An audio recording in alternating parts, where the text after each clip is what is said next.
Hi everyone, Carl here, and this time I'm going to start from the beginning. In the last couple of videos I was showing stuff that could be used for anyone converting a miniature, but in this video we'll be going over step 1 of sculpting a miniature from scratch. We're going to build an armature, which is basically the skeleton over which the sculpting material goes. For this miniature I used a regular paper clip. I have also used twisted wire in the past, but anything that you can bend easily and will hold its shape will do. Once I unfolded the paper clip and straightened it out, I folded it back in half, kind of like a tight hairpin.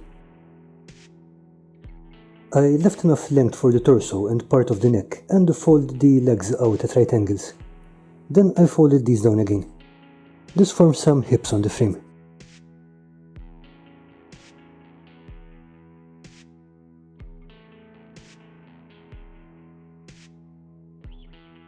Keeping a miniature near you is useful to check the size. If you want to be super precise, you could even use calipers, but you don't need to go into that much depth. At this point, I bend the legs at the position of the knees, and then again at the feet. This establishes the length of the legs and gives you something to hold onto the miniature from.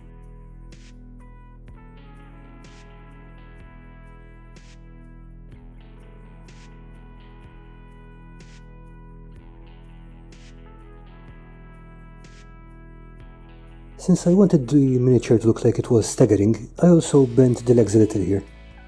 Of course, you would want to set it up in the pose you want for your mini. I didn't add arms on this armature. I find it easier to add them on later by drilling a hole into the putty.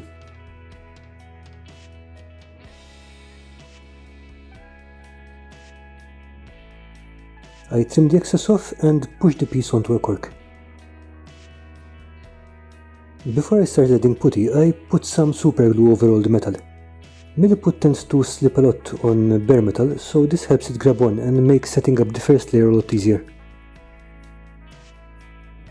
When the glue was dry, I added some blobs around the knees, heels and head, as well as bulking up the torso and hips. If you are building a very large model, you might want to save on drying time and material cost by using something else to bulk up the torso. Polystyrene or aluminium foil are both good options. For a 28mm mini though, it's not going to make much of a difference.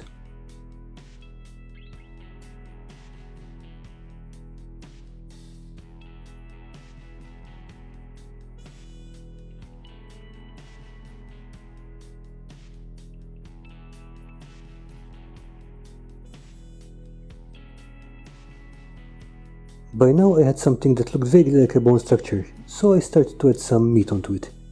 And then did the same for the chest, hips and shoulders by adding blobs, spreading them out and blending them together. When I say add some meat, I literally mean just adding volume.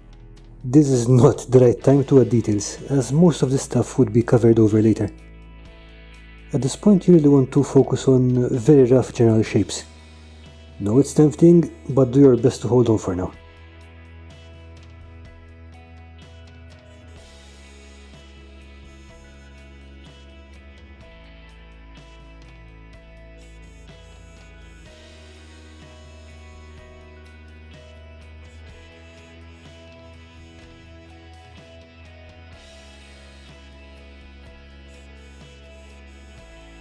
I will stop here for this video, and will continue showing the layers of the sculpt in the next one.